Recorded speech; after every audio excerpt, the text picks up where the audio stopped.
Operation सिंदूर। जी हां, इसे operation सिंदूर का नाम दिया गया क्योंकि पाकिस्तानी आतंकियों ने भारत में आकर भारत की बेटियों के सिंदूर से खिलवाड़ किया, भारत की बेटियों के सिंदूर को उजाड़ा। इसलिए ऑपरेशन सिंदूर ने आतंकियों का खात्मा लिख दिया, जिस पर हर हिंदुस्तानी को गर्व है।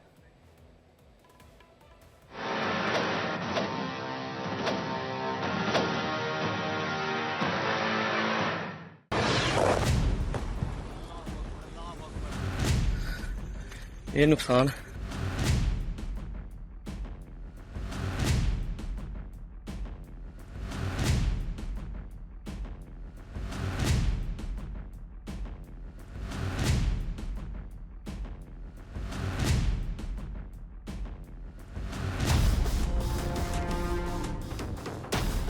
तबाह हुई इमारतें, मस्जिदों से उठता धुआं,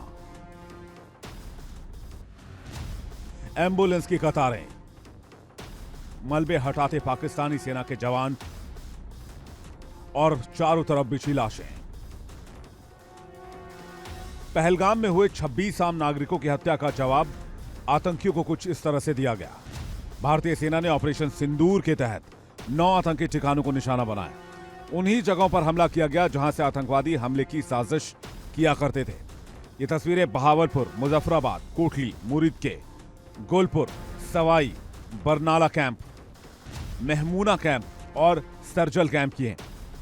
यहां एक दिन पहले तक आतंकियों के ठिकाने हुआ करते थे, जहां वो अपने नापाक मंसूबों को अंजाम देते थे।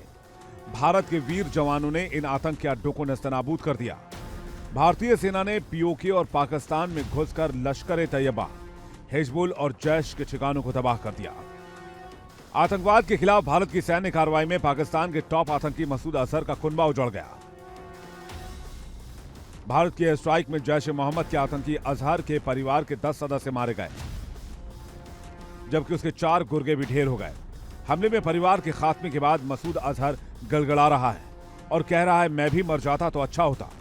विदेश सचिव विक्रम मिस्री और आर्मी की कर्नल सोफिया कुरैशी और एयरफोर्स के विंग कमांडर व्योमिका सिंह ने ऑपरेशन के बारे में जानकारी दी। आज सुबह, जैसा कि आपको ज्ञात होगा, भारत ने इस तरह के सीमा पार हमलों का जवाब देने और उन्हें रोकने तथा उनका प्रतिरोध करने के अपने अधिकार का प्रयोग किया है। ये कार्यवाही नपीतुली, नॉन एस्केलेटरी, आनुपातिक और जिम्मेदारीपूर्ण है। यह आतंकवाद की इंफ्रास्ट्रक्चर को समाप्त करने और भारत में भेजे जाने वाले संभावित आतंकवादियों को अक्षम बनाने पर केंद्रित है। सबसे पहले एयर स्ट्राइक का 2 मिनट का वीडियो प्ले किया गया। इसमें आतंकी ठिकानों पर भारतीय सेना की कार्रवाई दिखाई गई। ऑपरेशन सिंदूर 22 अप्रैल को पहलगाम में हुए विभत्स आतंकवादी हमले के शिकार मासूम नागरिकों व उनके परिवारों को न्याय देने के लिए लॉन्च किया गया था। इस कार्रवाई में 9 टेररिस्ट कैंप्स को टारगेट किया गया और पूरी तरह से इसे बर्बाद किया गया। सेना की इस कार्रवाई पर हर देशवासी को गर्व हो रहा है। कैबिनेट बैठक में पीएम मोदी ने सेना के शौर्य और अदम्य साहस की तारीफ की है। सीएम योगी समेत कई नेताओं ने सेना की बहादुरी को सलाम किया है। ऑपरेशन सिंदूर के साथ भारत की सेना ने बॉर्डर पर भी खेल कर दिया है। दरअसल ऑपरेशन सिंदूर के साथ ही बॉर्डर पर कायर कंगाल पाकिस्तान सेना ने गोलीबारी की, लेकिन भारत ने जवाबी कार्रवाई में पाकिस्तान की कई चौकियों को तबाह कर दिया है। पहलगाम हमले का बदला लेने में यूं ही 14 दिन नहीं लगे। दिल्ली में दिन रात तैयारी चल रही थी कि किन जगहों पर हमला करना है, और इस दरमियान भारत आतंकियों को नर्क भेजने की तैयारी कर रहा था। आज के हमले से कम यही पता चलता है, भारत ने जिन जगहों को तबाह किया था वो हाफिज सईद और मसूद अजहर के मदरसे थे। यहां पर छोटे छोटे बच्चों का ब्रेन वॉश कर उन्हें आतंकी बनाया जाता था, जिसका भारतीय सेना ने अब नामो निशान मिटा दिया है। Bureau report, India daily.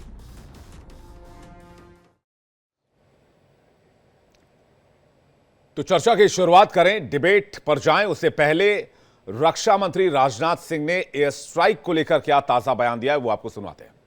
आप सभी जानते हैं कि आज हमारे प्रधानमंत्री जी के मार्गदर्शन में हमारे भारत की सेना ने हम सभी भारतवासियों का मस्तक ऊंचा किया है।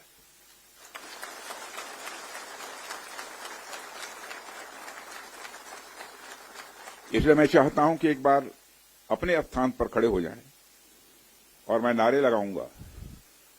हमारे देश के सेना के जवानों के सम्मान में हम सभी बोलेंगे, भारत माता की, भारत माता की, भारत माता की। साथियों, जैसी कि आप सबको जानकारी है कि कल रात हमारी भारतीय सेनाओं ने अपने अद्भुत शौर्य और पराक्रम का परिचय देते हुए एक नया इतिहास रच दिया है। साथियों, भारत की सेना ने सटीकता, सतर्कता और संवेदनशीलता के साथ कार्रवाई की है। हमने जो लक्ष्य तय किए थे उन्हें ठीक समय तय योजना के अनुसार सटीकता से उन्होंने ध्वस्त किया है और किसी भी नागरिक ठिकाने, सिविलियन पॉपुलेशन को जरा भी प्रभावित न होने देने की संवेदनशीलता भी हमारी सेना ने दिखाई। मित्रों, हमने हनुमान जी के उस आदर्श का पालन किया है जो उन्होंने अशोक वाटिका उजाड़ते समय किया था। जिन मोहि मारा तिन मोहि मारे। हमने केवल उन्हीं को मारा जिन्होंने हमारे मासूमों को मारा। साथियों, प्रधानमंत्री श्री नरेंद्र मोदी के नेतृत्व में हमारी सेनाओं ने ऑपरेशन सिंदूर लॉन्च करके पहले की तरह ही इस बार भी आतंकियों को ट्रेनिंग देने वाले कैंप्स को तबाह करके करारा जवाब दिया है। तो सवाल सीधा और साफ है, आतंकी गैंग का सफाया, मसूद अजहर, हाफिज सईद का अगला नंबर। सवाल यह भी, भारत के करारे वार से पाकिस्तान ने क्या सीखा है? और सवाल यह, क्या आज की रात भी कुछ बड़ा होने वाला है? कल्पना से परे वाला इंतकाम, कांप उठा पूरा पाकिस्तान।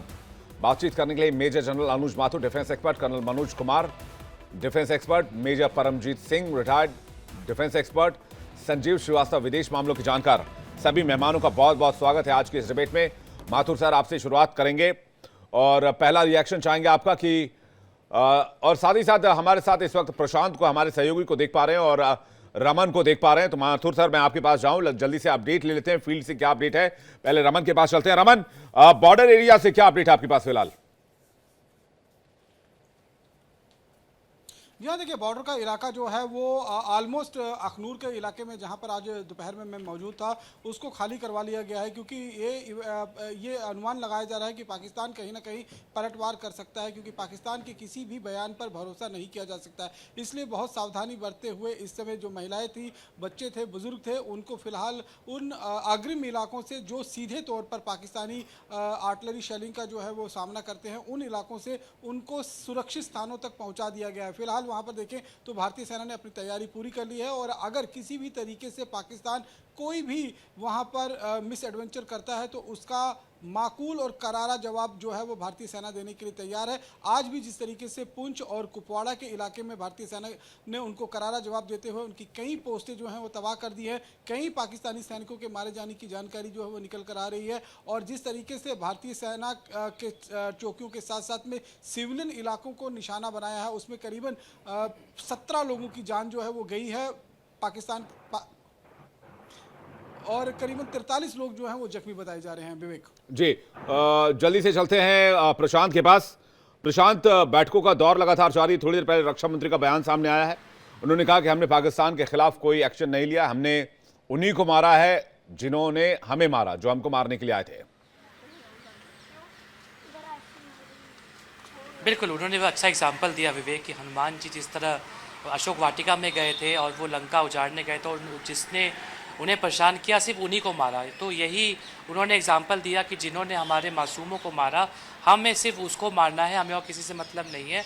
जो हमारे दुश्मन है, जिसने हमारे उन 26 मासूम टूरिस्टों को मारा, उनका ऑपरेशन सिंदूर से सफाया हो गया, उनकी फैमिली बर्बाद हो गई। यही तो जो है टेररिस्ट की जो फैमिली है उसको पूरा ख़त्म कर दिया गया। और इसके अलावा उन्होंने कहा कि जो भारत कहता है, जो प्रधानमंत्री मोदी कहते हैं वो करके दिखाते हैं। तो ये साफ तौर पे भारत की एक नई छवि दुनिया देख रही है कि हमने इजराइल के तर्ज पे हमने पाकिस्तान में वो बमबारी की है। तो शायद दुनिया आज हमारी तारीफ कर रही है कि हम एक नया भारत है और हम किसी से डरते नहीं हैं, और जो हमें नुकसान पहुंचाएगा उसको हम निस्ते नाबूद कर देंगे। विवेक जी, वापस आपके पास लौटेंगे। किरण भी हमारे साथ जुड़ी हुई है और हमारे साथ defence expert retired colonel Manoj Kumar भी स्टूडियो में हमें ज्वाइन कर रहे हैं। स्वागत है सर आपका। माथुर सर के पास सबसे पहले जा रहे हैं। माथुर सर, पाकिस्तान बार बार ये दावा कर रहा है कि सिविलियंस को टारगेट किया, आतंकी नहीं है। ये तो वही बात हो गई कि समंदर का पानी खारा नहीं है। बिल्कुल बिल्कुल विवेक, आई विश वो जो डॉक्टर साहब आते थे दाढ़ी वाले, वो 150 ग्राम दूध ब्लड वाले, वो शायद होते हमारे साथ। नहीं, बहुत ढूंढने की कोशिश की सर, मिले नहीं आज। अब वो उनका 150 ग्राम खत्म हो गया होगा ब्लड।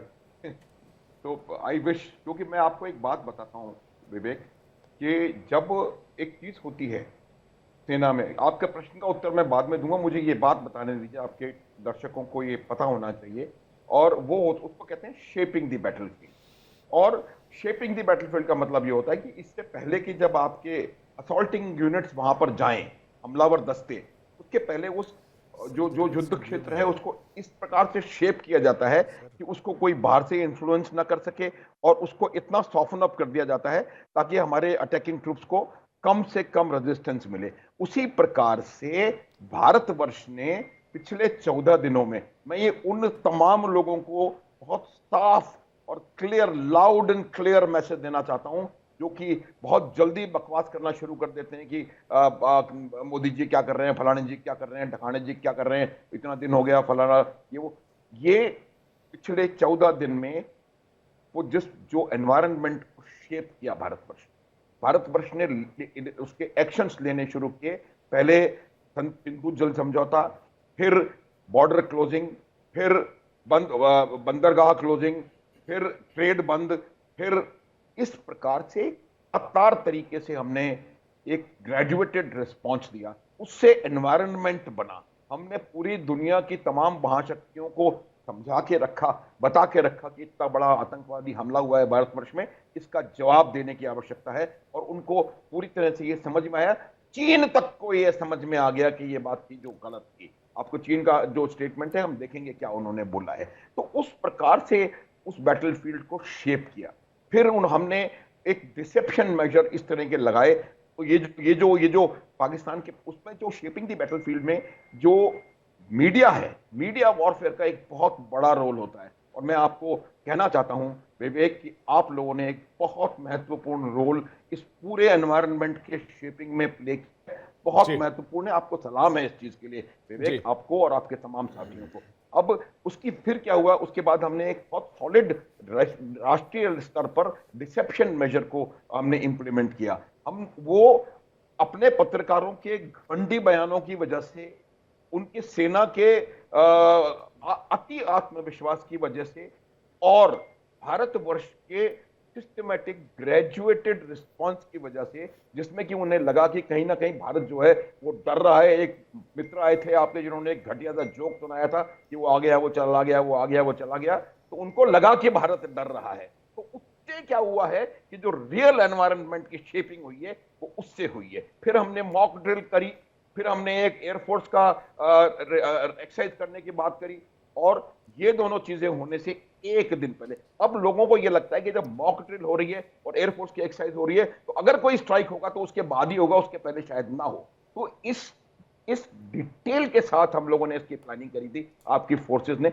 मैं ये भी कल भी यही कह रहा था विवेक कि आपकी जो करंट मिलिट्री लीडरशिप है वो आउटस्टैंडिंग है। करंट मिलिट्री डिस्पेंसेशन जो है वो एक्स्ट्राऑर्डिनरी है। और इसी वजह से आप देखेंगे कि इतनी जबरदस्त प्लानिंग के साथ, जनरल चौहान को मैं पर्सनली जानता हूं, इतनी जबरदस्त प्लानिंग के साथ इसको इंप्लीमेंट एग्जीक्यूट किया गया। और फिर ऐसा एनवायरनमेंट हो गया उनके पत्रकारों और सेना के लीडरों की वजह से, आपकी वजह से, और भारतीय सेना के डिसेशन मेजर्स की वजह से, कि वो बिल्कुल इसको बिल्कुल उम्मीद नहीं कर रहे थे कि इस प्रकार की कोई स्ट्राइक होगी। और इस वजह से भारतीय सेना ने वहां पर टोटल सरप्राइज किया। 1:22:25 पे हमला, क्या शानदार का एक्शन वापस। क्या शानदार डिकॉय तैयार किया, या फिर डिविएशन आप इसे कह सकते हैं। हमने कहा कि हम आज मॉक ड्रिल करेंगे, तो पाकिस्तान ने एंटिसिपेट किया कि जो होगा मॉक ड्रिल के बाद होगा, लेकिन उसे पता नहीं था कि हमने आज मॉक ड्रिल की तैयारी की थी और रात में हमने अटैक की तैयारी कर ली थी। माथुर सर आपके पास वापस लौटेंगे और कर्नल मनोज कुमार जी आपके पास वापस लौटे, टीम के पास वापस लौटे। इस वक्त हमारे साथ देवकी नंदन ठाकुर जी महाराज जुड़ रहे हैं सीधे मथुरा से, उनके पास चलते हैं। देवकी नंदन जी स्वागत है आपका इंडिया डेली। बहुत बहुत धन्यवाद, बहुत बहुत धन्यवाद। देवकी नंदन जी, ऑपरेशन सिंदूर के बारे में क्या कहेंगे? देखिए, सिंदूर हमारे यहाँ बहुत महत्वपूर्ण है। माताएं बहन अपने सुहाग के लिए अपनी मांगों में भरती हैं, वहीं हनुमान जी पर भी सिंदूर चढ़ता है। और हनुमान जी की ये सुंदरकांड में एक पंक्ति है, जे मोई मारा ते में मारे, तेही पर बांधे अनुज तुम्हारे। जिन लोगों ने मुझे मारा है मैंने उनको मारा है। और यही हुआ है पहलगाम में कि जो दुष्ट लोग आए थे वहां से, उन्हीं लोगों को आज बदला लिया है हमारे 5 पांडवों ने। 5 पांडव वाले तीनों सेना और श्री मोदी जी और अमित शाह जी, इन पांचों ने मिलकर देश को आज गौरव महसूस करने का जो अवसर दिया है, उसके लिए आपको और आपके व्यूअर्स को और पूरे देशवासियों को बहुत बहुत शुभकामनाएं हैं। पर मैं एक बात और कहूंगा, यहीं पर छोड़ना नहीं है, ऐसा फन कुचल देना है, क्योंकि आतंकवाद को तो हम मार ही रहे हैं, आतंकवाद की जननी को मारना है। और आतंकवाद की जो जननी है वो है पाकिस्तान की सेना। और जब तक पाकिस्तानी सेना को मुंहतोड़ जवाब, मतलब इन सैनिकों के वो क्या ताबूत जब तक इनके घरों तक नहीं जाएंगे, तब तक ये आतंकवाद को बंद नहीं करने वाले हैं। इसलिए पूरे हमारे सैनिकों से एक ही निवेदन है, चाहे हम जो भी सह लेंगे, लेकिन एक बार पाकिस्तान रूपी सर्प का, इस सेना रूपी, क्योंकि वहां के लोग भी कहते हैं ये जो दहशतगर्दी है उसके पीछे वर्दी है। ये सारा आतंकवाद फैलाने का काम वहां की सेना कर रही है। इस बार मुंह तोड़ जवाब इनको मिलना चाहिए। और पूरा देश अपनी सेना के साथ में खड़ा हुआ है, और पाकिस्तान की सेना के साथ वहां का देश नहीं है, वहां की देश की सेना पाकिस्तान की सेना के साथ नहीं है। ये हमारे पास में एक एडवांटेज है। तो हम लोगों को इस बार मुंह तोड़ जवाब ही नहीं देना, उसका पूरा फन कुचल देना है। ऐसा कुचल देना है कि सदियों तक वो फिर इधर भारत की तरफ मुंह करके भी ना देखे जी। यही हम चाहते हैं। देवकी नंदन जी, जब आतंकी आए थे उन्होंने हमारी बहन बेटियों के सिंदूर को उजागर कर कहा था, जाओ मोदी को बता देना। हाँ, तो अब मोदी ने कह दिया जाओ बता देना पाकिस्तान को कि तुम्हारा बाप आया था। अब बता दिया। वो धर्म पूछ पूछ के मारते थे ना, हमारी सेना ने धर्म पूछ के नहीं, हमने तो एक ही धर्म देखा है, जे मोई मारा ते ही में ही मारे। जो हमें मारेगा हम उसे छोड़ेंगे नहीं। यही भारत की राजनीति है, यही भारत का धर्म पथ है, यही सनातन है। हम किसी को छेड़ते नहीं है, लेकिन हमें कोई छेड़े तो उसे हम छोड़ते नहीं है। अब त्राहिमाम कर रहा है, पाकिस्तान के साथ में कोई नहीं खड़ा है। क्यों खड़ा होगा?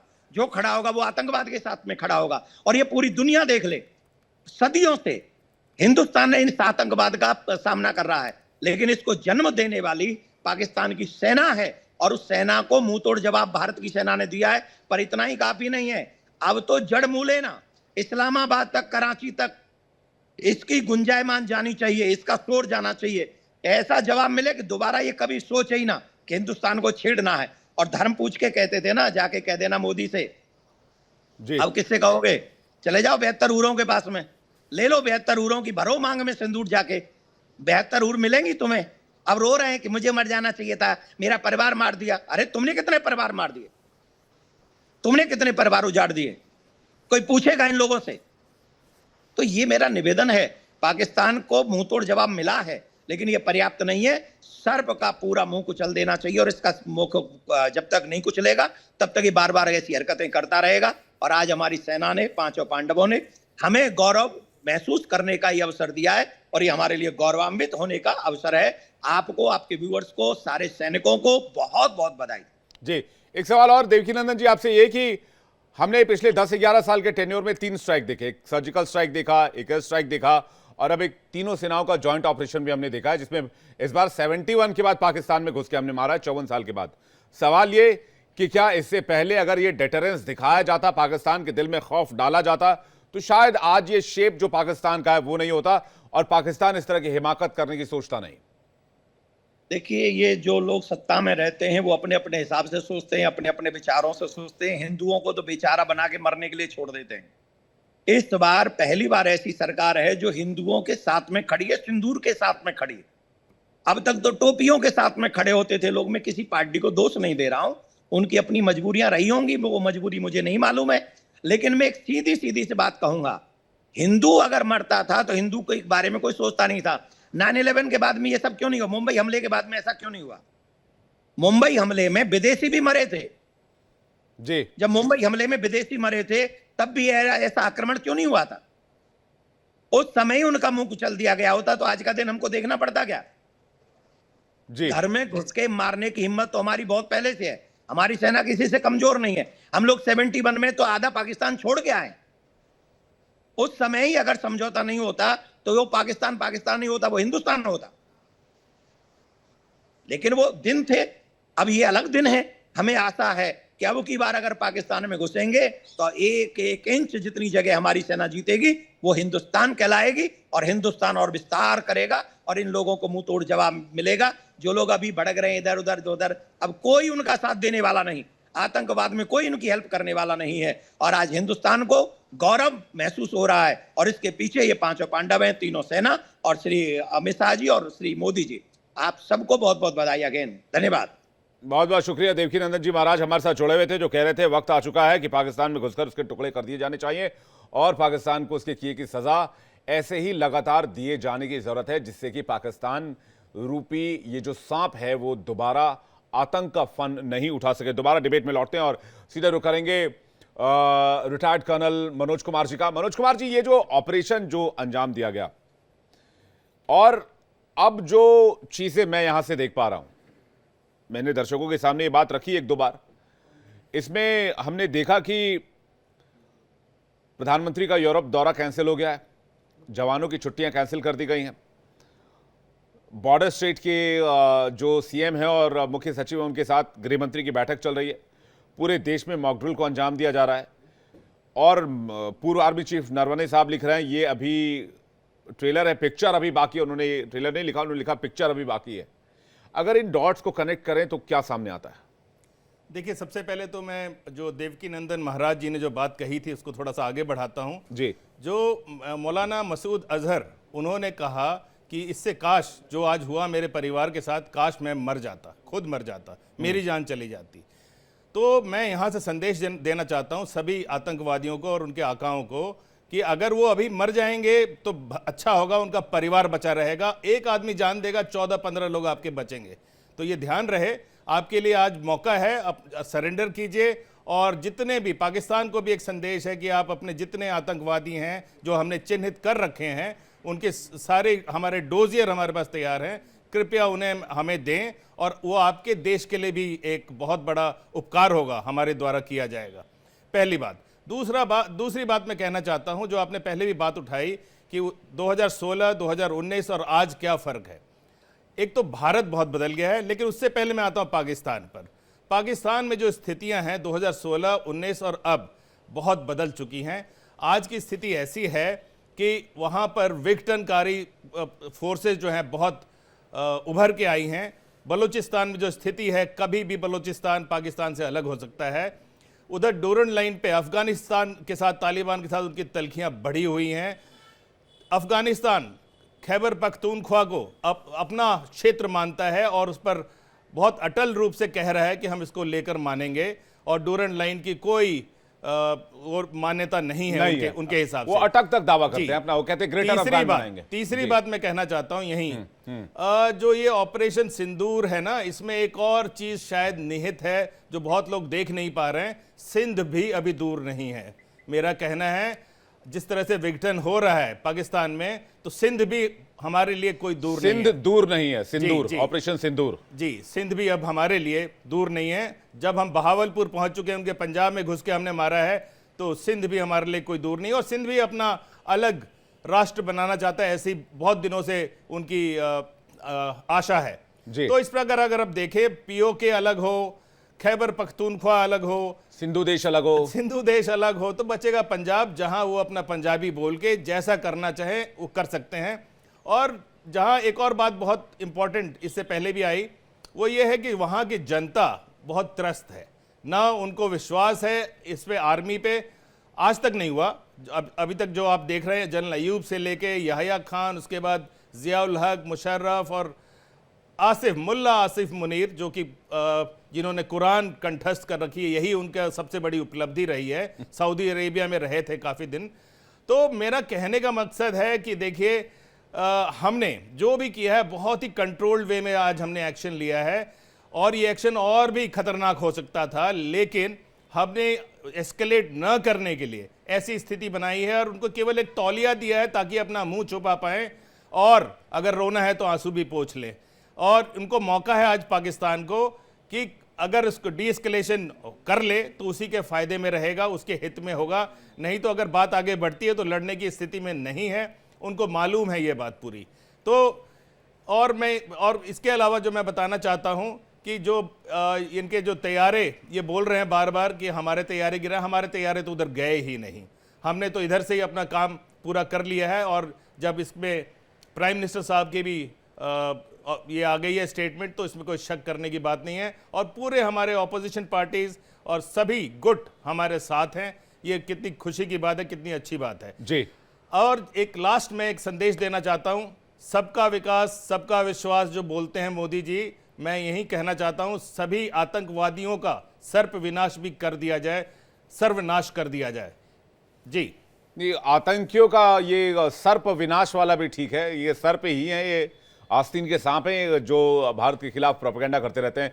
ये मेरे पास इस वक्त पलक जुड़ रही हैं सीधे विजय चौक से लाइव। नैना मेरी सहयोगी इस वक्त हमें ज्वाइन कर रही है, नैना का भी वेलकम करेंगे। साथ ही साथ प्रशांत हमारे साथ जुड़े हुए हैं। किरण कुछ कहना चाह रही है। किरण, आपका कुछ सवाल था, आप पूछना चाह रहे थे पैनल से, प्लीज। बिल्कुल, इसी को लेकर के विवेक मैं ये जानना चाहती हूँ कि सीधे तौर पर कि ये जो हमला हुआ 9 ठिकानों को ध्वस्त किया गया है, इसमें 3 मुख्य जो आतंकवादी रहे, चाहे हम बात यहाँ पर सैयद सलाउद्दीन की कर ले, मसूद अजहर की हम कर ले, या फिर हाफिज सईद की कर ले।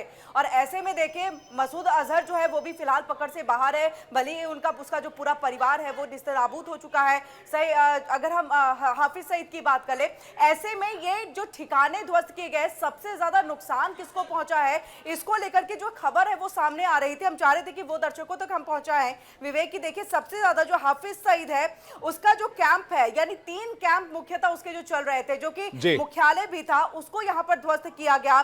चाहे हम मरकज जो अहले हदीरास की बात कर ले, मुरीद के की हम बात करें, देखिए हम तस्वीर भी दिखा रहे थे। उसी के साथ देखिए हम ये बताने की भी कोशिश कर रहे थे कि मसूद अजहर जो है उसका खासतौर से जो इलाका रहा वो कोटली स्थित था, सरजाल स्थित था, बिलाल कैंप था। तो यहाँ के जो लॉन्च पैड है उसको ध्वस्त किया गया। इसके साथ कोटली, महमूना, ये जो है जगह जहां पर ये कैंप था, बेस था, इसको तबाह कर दिया गया। तो लगभग 3 मुख्य आतंकवादी जो इनके मुख्य ठिकाने थे, कैंप था, लॉन्च पैड था, उन सबको यहां पर तबाह किया गया है। तो एक बड़ी कार्रवाई, क्योंकि देखिए अब धीरे धीरे जो तस्वीर है वो लगातार क्लियर होती चली जा रही है। सुबह यानी देर रात अगर देखें 6 से 7 के दरमियान के रात में जो है ये हमला हुआ, ये बदला लिया गया, ये कार्रवाई की गई। और उसके बाद अब इस तरह से कि देखिए 3 मुख्य आतंकवादी, उनके इस तरह से ठिकाने ध्वस्त किए गए। तो किसको ज्यादा नुकसान पहुंचा है ये अब लग रहा है सवाल में। हम चाहेंगे कि इसको लेकर के अगर हमारे मेहमान जवाब दे, बता सके किसको ज्यादा नुकसान हुआ है। मैं ये सवाल माथुर सर से ले लूंगा।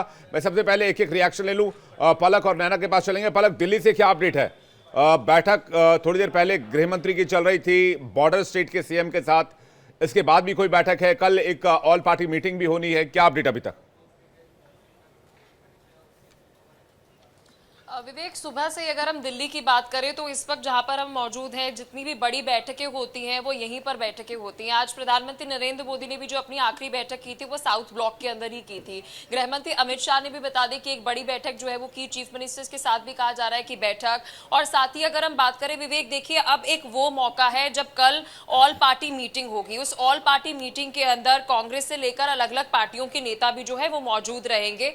लेकिन सबसे महत्वपूर्ण बात विवेक ये हो जाती है कि आगे की रणनीति जो है वो क्या होगी, क्योंकि अभी पैरामिलिट्री फोर्सेस की छुट्टी कैंसिल होना, वहीं दूसरी तरफ 3300 यानी कि 3300 किलोमीटर का बॉर्डर जो है वो हमारा पाकिस्तान के साथ शेयर होता है। 1000 किलोमीटर जम्मू कश्मीर में तो है, वहां पर तो हम देख रहे हैं कि एक तरीके से एनफोर्समेंट है, लेकिन अलग अलग जगहों पर होम मिनिस्ट्री से जानकारी मिल रही है कि बीएसएफ को एक अलर्ट जो है वो दिया गया है कि अभी जितनी भी हमारे बॉर्डर एरियाज है जम्मू कश्मीर के साथ साथ, गुजरात की अगर हम बात करें, राजस्थान की बात करें, थे, पंजाब की अगर हम बात करें वहां पर भी अलर्टनेस जो है वो बढ़ाई गई है।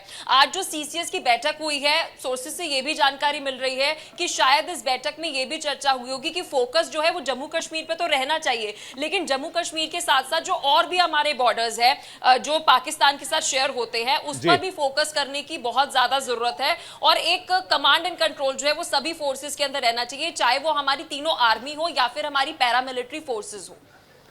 बिल्कुल सही बात है कि ये इसे लेकर लगातार बैठकों का दौर जारी। जल्दी से प्रशांत के पास चलते हैं। प्रशांत, खबर ये आ रही है कि विदेश मंत्रालय ने यूएनएससी समेत कई देशों के राजनयिकों को ऑपरेशन सिंदूर की ऑफिशियल जानकारी मुहैया करवा दी है। जी बिल्कुल विवेक, 10 देशों के जो राजनयिक है उनको, जो 10 देश हैं उनको ये पूरा ऑपरेशन सिंदूर की डिटेल दे दी गई है। और आगे जो भी कदम उठाने की जो बात कही है जयशंकर ने, वो भी साफ कर दिया कि भारत अभी रुकेगा नहीं। अभी और जितना हम जो हम आतंकवाद को जड़ से ख़त्म करने की बात जो कसम खाई है हमने, वो उसको ख़त्म करके रहेंगे जी। और जहाँ तक बात है कि ग्राउंड लेवल पे भी जो प्रिकॉशनरी मेजर हम कर रहे हैं वो करेंगे।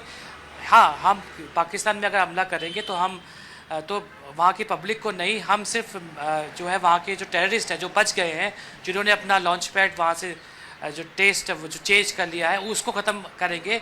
और इंटेल हमारे पास है, लेकिन ये सिर्फ एक शुरुआत थी, इसको हम आगे भी जो है जारी रखेंगे और दुनिया को ये दिखाएंगे कि भारत जो है कभी भी एक साइड काम नहीं करता, पूरा ख़त्म करके ही वापस आता है।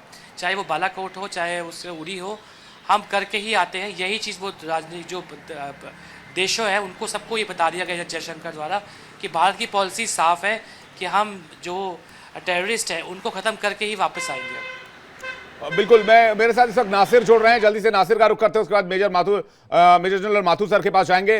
नासिर, श्रीनगर से कश्मीर से क्या रिपोर्ट है? अभी क्या हलचल वहां पर देख पा रहे हैं आप इस पूरे एक्शन के बाद?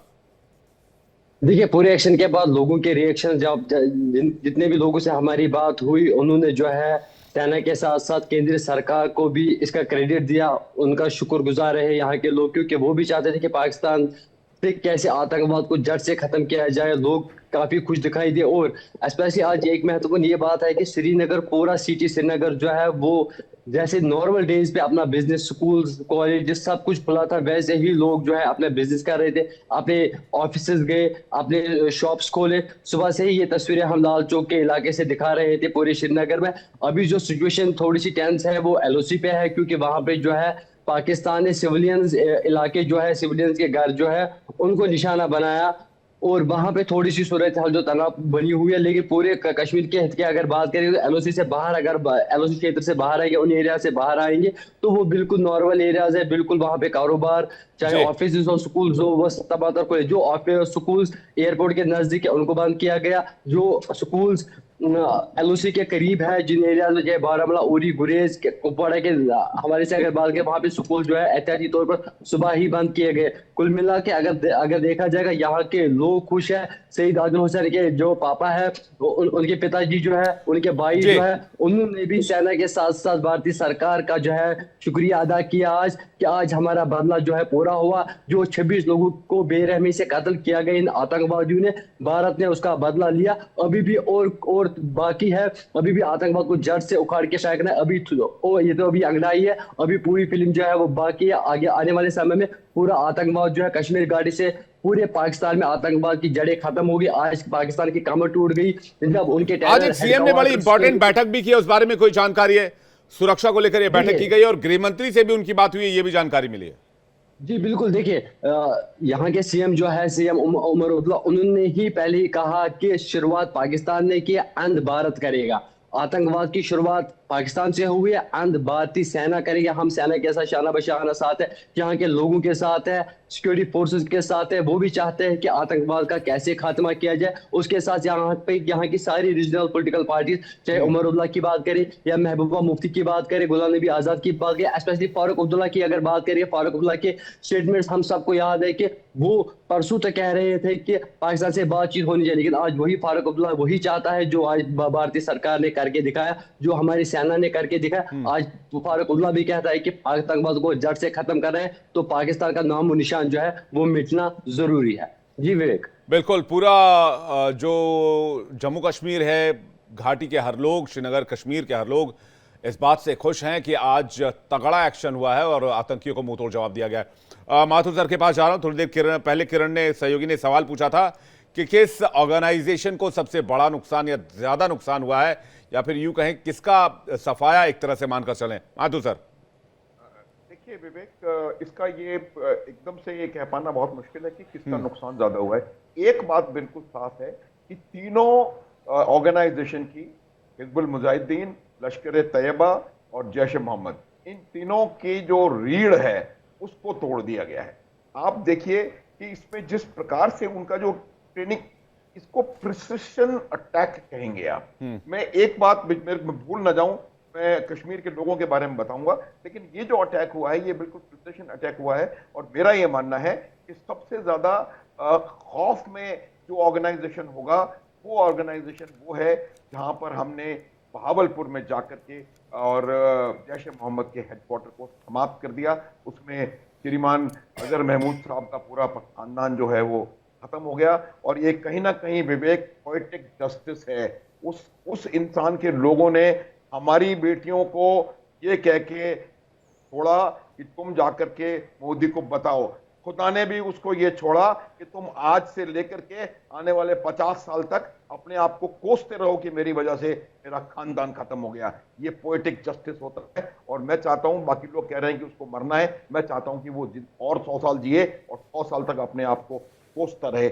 यही बात है। अब जहां तक प्रश्न उसका है कि जो इफेक्ट हुआ है, देखिए जो पीओजेके में जो उनके अड्डे थे, उन अड्डों पर बहुत ज्यादा असर पड़ा है। उसकी वजह बताता हूं। उसकी वजह यह है कि कुछ दिन पहले पाकिस्तान ने जो नाटक आज किया, वही नाटक कुछ दिन पहले पाकिस्तान ने वहां किया था कि उन्होंने जो टेररिस्ट थे उनको फॉरवर्ड लॉन्च पैड से विड्रॉ करा, उनको पीछे ले गए और अंतरराष्ट्रीय मीडिया को वहां ले गए कि भाई हमारे पास तो कोई लॉन्च पैड नहीं है, कोई टेररिस्ट नहीं है, कोई कुछ नहीं है, भारत पता नहीं क्या कर रहा है। उससे फायदा हमें ये हुआ कि वो एक जगह जाकर के कॉन्सेंट्रेटेड हमको वो टारगेट्स मिल गए। और उससे क्या, ये जो मीरपुर, कोटली और ये जो बड़े बड़े इन जगहों पर हमले हुए, उससे बहुत ज्यादा नुकसान वहां पर हिजबुल मुजाहिदीन के और लश्कर तैयबा के टेररिस्ट को हुआ है। तो ओवरऑल मेरे को लगता है कि बहुत जबरदस्त। इसके बाद दो चीजें हैं माथुर सर, इसके बाद दो चीजें हैं। बोलो। पाकिस्तान का रिटेलिएशन और पीओके को लेकर हमारा अगला कदम, क्योंकि इससे बेटर टाइम नहीं हो सकता। ये एक बेस्ट अपॉर्चुनिटी विंडो है भारत के लिए। देखो विवेक, मैं आपको एक बात बताता हूं कि हम लोग आतंक का खात्मा करते चले जाएंगे और उस खात्मे के दौरान ही पीओजेके ऑटोमेटिकली भारत में आ जाएगा। ये आप सोच लें, क्योंकि जो आतंकवाद के उनके वहां बैठे हुए हैं वो सब एक के बाद एक करके उनका सफाया होता रहेगा और वो ऑटोमेटिकली पीओजेके मेरे को लगता है आ जाएगा। तो ये बिल्कुल सही है। इट इज, पहले भी मैं कह चुका हूं, just a matter of time, साल 2 साल, वो that we can't spell out. लेकिन पीओजेके अब पाकिस्तान के पास नहीं रहेगा, ये निश्चित, बिल्कुल कोई इसमें संदेह नहीं होना चाहिए मेरे हिसाब से जी। दूसरी बात जो होती है, मैं कश्मीर के लोगों की बात बताता हूं। देखिए कश्मीर के लोगों ने बहुत जलालत झेली है 2 जनरेशंस के साथ। उनकी 2 जनरेशंस खप गई टेररिज्म में। जो बच्चों को पढ़ना चाहिए था, जिन बच्चों को आगे बढ़ना चाहिए था, वो मारे गए उनके। तो ये जो बुरा समय देखा है, उसके बाद उन्होंने पिछले 5-6 साल में एक बहुत अच्छा डेवलपमेंट देखा। ये मैंने विवेक अपनी आंखों से वो फर्क देखा है। मैं गया था कुपवाड़ा बारामूला 2022-23 में, अखनूर, पूरे को देख करके आया हूं। वहां किस प्रकार से लोग खुश थे और लोग, एक समय था जब मैं वहां पर क्यों था तो एक मक्खी मच्छर भी रात को 6 बजे के बाद निकलने से डरते थे। आज की तारीख में रात को 11 बजे वहां पर व्यापार चल रहा है। तो ये जो चेंज आया था, ये चेंज आतंक के आकाओं को पसंद नहीं आया और इसीलिए जो कसूरी साहब थे, उन्होंने इस अटैक से कुछ दिन पहले ये स्टेटमेंट दिया था कि I will not let peace prevail in Kashmir. उनको उनके लिए उन्होंने यूं कहा कि जो पीस हो रही है और जो शांति है, डेवलपमेंट हो रहा है, जो और आज बिल्कुल सर, आज भारत का ऑफिशियल बयान है जो बात आप कह रहे हैं। हाँ, और उसके बाद क्या हुआ? उसके बाद ये मैंने अपने मेरे पॉडकास्ट में बोला है 5-10 दिन पहले, बिल्कुल हमका पीस पे था कश्मीर की, किसी सैलानी पे नहीं था। और दूसरी बात जो है, ये पहली बार इतिहास में मैंने कश्मीर 70 में 70s में देखा है, 80s में देखा है, 90s में देखा है, 2000 में देखा है, 2010 में देखा है।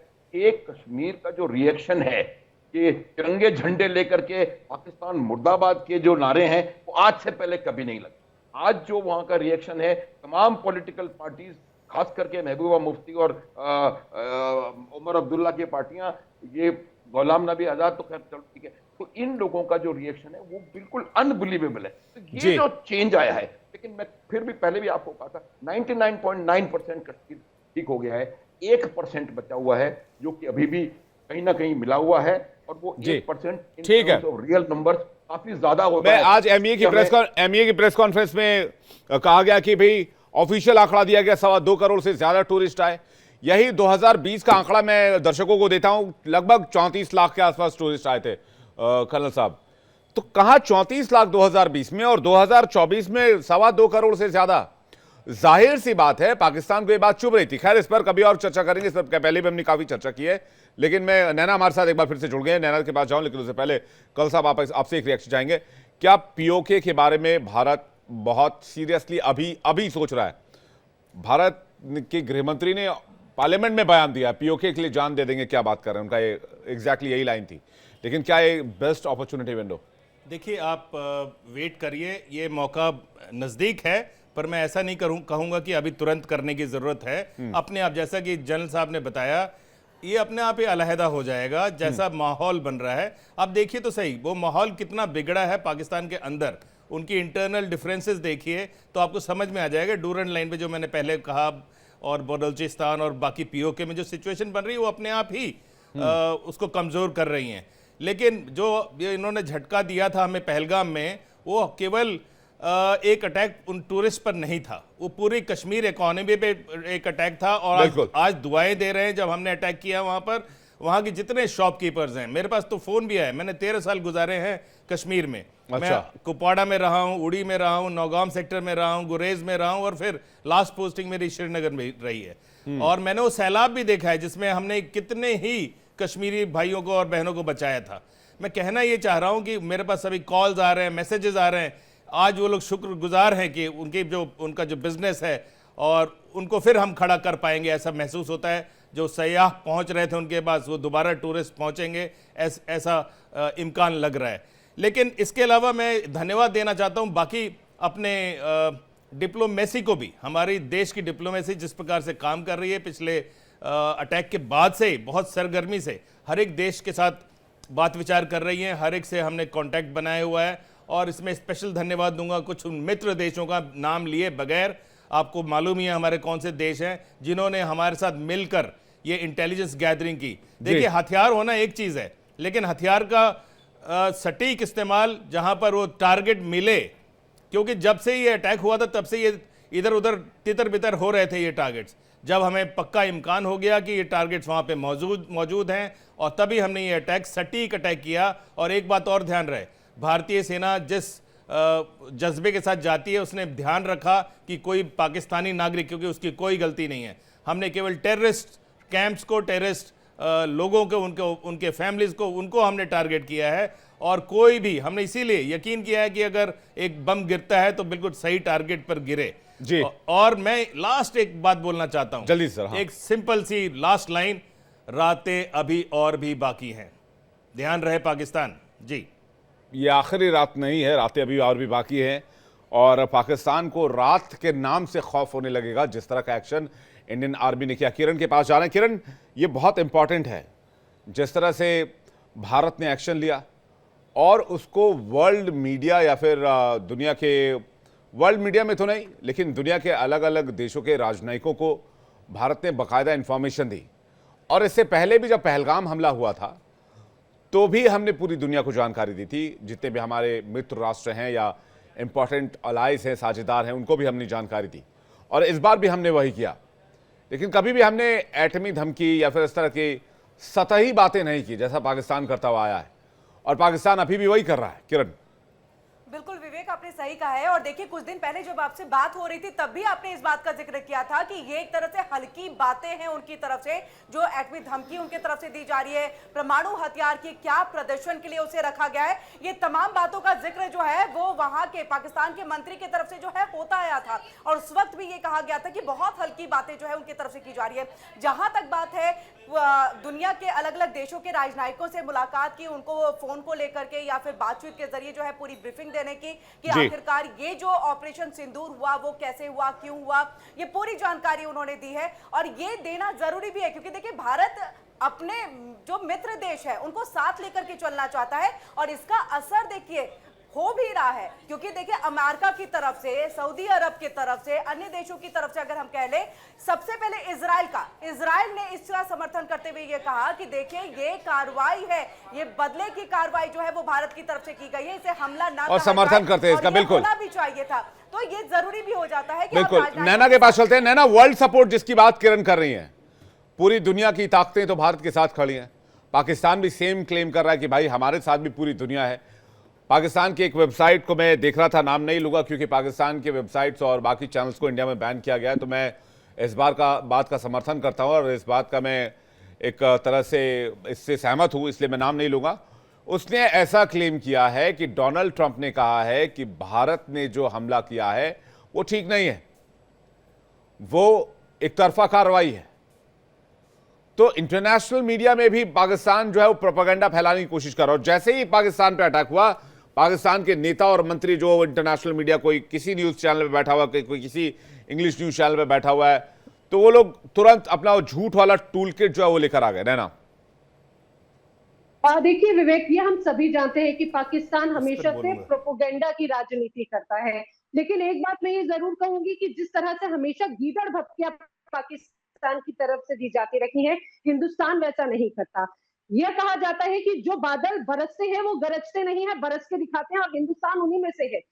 हमेशा पाकिस्तान की तरफ से जो तमाम अटैक अंजाम दिए गए, उसकी गुस्ताखियों को हमेशा एक कहा जाए कि कहीं ना कहीं ये कहकर जरूर माफ करने की कोशिश की गई कि शायद उसको अकल आएगी, लेकिन पाकिस्तान मानता नहीं है। और अब देखिए हिंदुस्तान ने एक एक करके उन तमाम हमलों का बदला एक बार में ले लिया।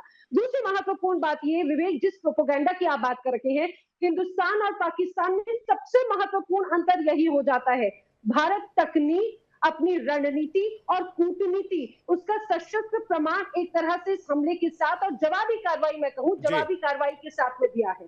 इस जवाबी कार्रवाई में चाहे बात हम अमेरिका की देखें, उसका रिएक्शन, उसने ये जरूर कहा, हमेशा से शांति की बात हिंदुस्तान ने कही, यही बात कही गई, चाहे यूके हो या अमेरिका, दोनों की अगर आप बयानों पे आप गौर करें तो उसमें ये जरूर बात कही गई है कि स्थिति पर नजर बनाए हुए है, शांति का माहौल होना चाहिए, ये चीज सही नहीं है।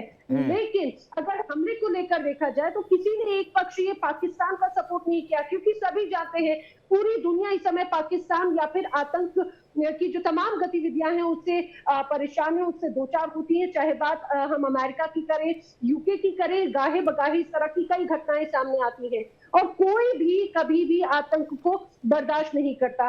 और नैना, पाकिस्तान का झूठ भी कमाल का है। बीच में युद्ध की बात हुई थी, तब भी हिंदुस्तान ने शांति की अपील की। पाकिस्तान झूठ भी ऐसा बोलता है कि बार बार पकड़ा जाता है। शांति पहल की बात बिल्कुल नैना, इस बार भी अगर आप देखेंगी तो इस बार भी पाकिस्तान ने ऐसे ऐसे झूठ बोलने की कोशिश की है जो सफेद ही नहीं, महासफेद झूठ है। वो कह रहा है हमने भारत के 2-3 राफेल को गिरा दिया, दिन के विजुअल्स दिखा रहा है, दिन में ऑपरेशन हुआ ही नहीं। दूसरा वो कह रहा है कि हमने जो है भारत के राफेल को निशाना बनाया, जबकि वहां की आर्मी ये कह रही है, ऑफिशियल बयान ये है कि ना वो हमारी सीमा में आए हैं ना हम उनकी सीमा में गए हैं। तो भाई किसने किसका राफेल गिरा दिया और किसने किसका विमान गिरा दिया? उनके पायलट जमीन पर गिरे पड़े हैं। 2 ट्विन सीटर वाला JF-17 चला रहे थे, एक पायलट शायद मारा जा चुका और एक बहुत बुरी स्थिति में घायल है, फिर कह रहे हैं हमने राफेल गिरा दिया। अरे भाई झूठ बोलना है, कुछ फैक्ट के साथ बोलिए, कुछ ऐसा माहौल बना के बोलिए जिससे आपकी झूठ पर लोग यकीन करें। ऐसा सफेद झूठ बोल रहे हैं, इंटरनेशनल मीडिया में फैला रहे हैं, जिससे आप ही का चरित्र उजागर हो रहा है। जो तस्वीरें हैं जी, ये तस्वीरें पाकिस्तान से आ रही, वहाँ की जनता ही एक तरह से हमारी रिपोर्टर का काम कर रही है, वहाँ की तस्वीरें वो खुद लगातार बता रही है। बिल्कुल सही बात है, वहां से तस्वीर लगातार सामने आ रही है भारत के एक्शन की। नैना, आपके पास वापस लौटेंगे, कर्नल मनोज कुमार इस पर कुछ कहना चाह रहे। कर्नल साहब, जी, मैं ये कहना चाह रहा हूं कि जो इनका झूठ है कैसे उसका पर्दाफाश होता है। आप देखिए, जो जनाजे की तस्वीरें आ रही थी उसमें जो उग्रवादी हैं, जो आतंकवादी थे, उनके जिस्म पर पाकिस्तान फ्लैग डाला गया, यानी उसको पूरे शहीद का दर्जा दिया पूरी गया। आर्मी पीछे खड़ी है, और पूरी आर्मी खड़ी है, और यही सारी बातें, ब्यूरोक्रेट्स खड़े हैं, पाकिस्तान की पुलिस खड़ी है। बिल्कुल ये वो चीज दर्शाती है कि किस प्रकार से इनका नेक्सस है, जो उनकी जो आतंकवादी हैं और उनकी जो आर्मी किस तरह से मुलव्वज़ है इस तरह के चीज़ों में, वो साफ झलकता है। और उन कितने भी प्रेस कॉन्फ्रेंस कर लें, ये यूएसए को भी भली भांति पता है कि उसका ओसामा कहाँ मारा गया था, हमें ही मालूम है कहाँ पर मसूद अजहर है और कहाँ पर बाकी लोग इनके आका घूम रहे हैं। तो झूठ बोलने की आवश्यकता नहीं है, तो ये साफ प्रूव हो गया है वहाँ पर। और जो टारगेट्स हमने जो सेलेक्ट किए थे, जो पहले हमारी बातचीत चली थी, वो भी बड़े हमने ध्यान से किए गए हैं। जो भी टारगेट्स लिए हैं उनका कहीं ना कहीं टेररिस्ट एक्शन, मतलब यहाँ पर जो इंडिया में जो इवेंट्स हुए हैं उसके साथ उनका कोई कनेक्शन था। ये बहुत बड़ी बात है। जी, जब मेरी आवाज आ रही हो तो मनोज जी, मैं एक सवाल जरूर आपसे इसमें ऐड करना चाहूंगी, क्योंकि आपने इससे पहले जम्मू कश्मीर, वहां के व्यापार, वहां की परिस्थितियों का भी जिक्र किया, और हाल ही में जिस तरह से मसूद अजहर के परिवार और उसके जाने के बाद उस जनाजे में मसूद अजहर के साथ पूरी मशीनरी नजर आई। दो बातें आप जरा इसको समझाने की कोशिश कीजिए, क्योंकि लगातार चाहे बात पीओके हो, बलूचिस्तान हो, वहां की जनता को, वहां की आर्मी जो है या वहां की जो सरकारें हैं, वो बार बार एक तरह से कंट्रोल करने की कोशिश करते रहे हैं। जम्मू कश्मीर में इस तमाम गतिविधियों के पहले बड़ी स्थिति खराब थी। अब एक बार फिर से जब वहां पर टूरिज्म का बढ़ावा हुआ, वहां पर एक बार फिर से उनका व्यापार अच्छा चलना, फलना फूलना शुरू हुआ, लेकिन एक फिर से जब टेररिज्म की पूरी तस्वीर नजर आती है, आपको लगता है एक बार फिर वही तस्वीर नजर आती है, और जम्मू कश्मीर की जनता, वहां की आवाम जरूर देख रही होगी कि आतंक परस्त लोग क्या हैं और इसका इम्पैक्ट किस तरह से, सर, इसका प्रभाव आपको पड़ता नजर आता है क्या? देखिए, मैं आपको बताता हूं, मुझे कल से ही, उससे पहले से भी, जब जिस दिन पहलगाम का हमला हुआ, तब से बहुत सारे वहां से मेरे दोस्तों के मैसेजेस आए। कई तो उनमें शिकारा ओनर्स थे, हाउस बोट ओनर्स थे, वो लोग कह रहे थे कि ये हमारे साथ कितना बुरा किया इन टेररिस्ट ने, इनको इनका खात्मा करना चाहिए, आप लोग क्या कर रहे हैं, मुझसे सवाल करते हैं एज इफ मैं कोई डिसीजन मेकिंग लेवल पे हूं। मैंने बोला जरूर, जब मोदी साहब ने कहा है तो कुछ ना कुछ होगा। और आज मेरे पास बहुत सारे कॉन्ग्रेचुलेटरी मैसेज आए हैं, उसमें से एक हाउस बोट ओनर है, वो बहुत खुश हैं, और उन्होंने हमसे अपील की है, और मैं भी अपील करूंगा अपनी पूरी जनता से कि स्थिति उतनी एक घटना से इतनी खराब नहीं होनी चाहिए। हमें दोबारा वहाँ टूरिज्म को रिवाइव करना चाहिए, ताकि हम भी उसको एंजॉय कर पाएं और वहाँ की जनता भी उसका फल ले सके। जी, मैं आप लोगों के लिए, दर्शकों के लिए, और जितने पैनलिस्ट हैं, जितने मेरे सहयोगी हैं, सबके लिए मैं रामधारी सिंह दिनकर की कविता पढ़ना चाह रहा था, जो मेरी दिली तमन्ना भी है। और इसमें जो बातें लिखी गई हैं वो बिल्कुल सटीक बैठती हैं, जिस पर भारत अमल कर रहा है। क्षमा, दया, तप, त्याग, मनोबल, सबका लिया सहारा, पर नर व्याघ्र सुयोधन तुमसे कहो कहां कब हारा। क्षमाशील हो रिपु समक्ष तुम हुए विनीत जितना ही, दुष्ट कौरवों ने तुमको कायर समझा उतना ही। अत्याचार सहन करने का कुफल यही होता है, पौरुष का आतंक मनुज कोमल होकर खोता है। क्षमा शोभती उस भुजंग को जिसके पास गरल हो, उसको क्या जो दंतहीन विष रहित विनीत सरल हो। 3 दिवस तक पंथ मांगते रघुपति सिंधु किनारे, बैठे पढ़ते रहे छंद अनुनय के प्यारे प्यारे। उत्तर में जब एक नाद भी उठा नहीं सागर से, उठी अधीर धधक पौरुष की आग राम के शर से।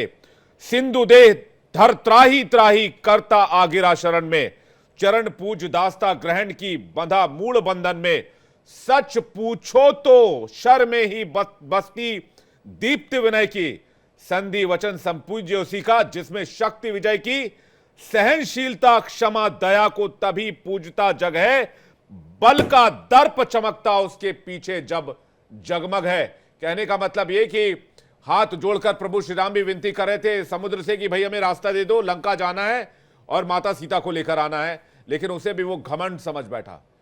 ठीक उसी तरह जैसे एक दंतहीन विषहीन सांप होता है जो अपनी कमजोरी को छिपाने के लिए डसने का सहारा लेता है। मैं माथुर सर से एक रिएक्शन चाहूंगा जल्दी से। माथुर सर, क्या कहेंगे आप? बिल्कुल बिल्कुल, ये बहुत ठीक है। और इसमें आप देखिए कि ये जो गांधीयन थॉट रहा है वो अभी आजकल बिल्कुल बिल्कुल वो कहीं न कहीं भी नहीं ठहरता है।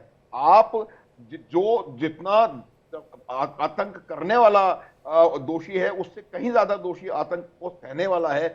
ये बात बिल्कुल साफ है। और इस मेरे ख्याल से ये इसका एसेंस पूरी राष्ट्रकवि थे हमारे रामधारी सिंह दिनकर, बिल्कुल कविता का यही एसेंस है। और मैं इस बात को समझता हूं कि इस बात को कहकर के आपने एक बहुत बहुत गहरी बात जो है वो हमारे लिए छोड़ दी है। और यही क्षत्रिय का धर्म है, और यही हमको महाभारत में और यही गीता के उसमें भगवान श्री कृष्ण ने बताया है कि आपको सच के साथ राइटियसनेस, और पाकिस्तान की सेना की ये बात कई दफा कही मैंने कि उनकी सबसे बड़ी कमजोरी यह है कि उनके पास कोई राइटियस कॉज नहीं है लड़ने के लिए। और वो जब राइटियस कॉज आपके पास लड़ने के लिए नहीं होगा तो आप अपना बेस्ट कभी दे नहीं सकते। ये बात हमको समझने की आवश्यकता है, और मुझे लगता है it was extremely well summed up. मुझे लगता है कि अब वक्त आ चुका है कि पाकिस्तान का ट्रीटमेंट समय समय पर ऐसा किया जाता रहे। हो रहा है। हम वेट ना करें, हम वेट ना करें, हम लगातार ऐसे ऑपरेशंस लॉन्च करते रहें। हो रहा है। हम टेरर कैंप्स को निशाना बनाते रहें। पाकिस्तान को जो करना है वो करे, पाकिस्तान को जितनी कोशिश करनी है करे, पाकिस्तान को जितना जोर लगाना है लगाए। विवेक, कुछ नहीं कर सकते पाकिस्तानी, कुछ नहीं कर सकते। नहीं, इसलिए मैं कह रहा हूं सर, जितनी जोर लगाना है वो लगा लें, उससे कोई फर्क नहीं पड़ता। लेकिन हम जो टेररिज्म है उसके अगेंस्ट अपने ऑपरेशंस अब ऐसे ही चलाएंगे। और जो संकेत मिल रहे हैं, जो मैसेज मिल रहा है वो बहुत क्लियर है। आप सभी मेहमानों का बहुत बहुत शुक्रिया हमारे साथ जुड़ने के लिए, और आप सभी सहयोगियों का भी बहुत बहुत धन्यवाद हमारे साथ जुड़ने के लिए।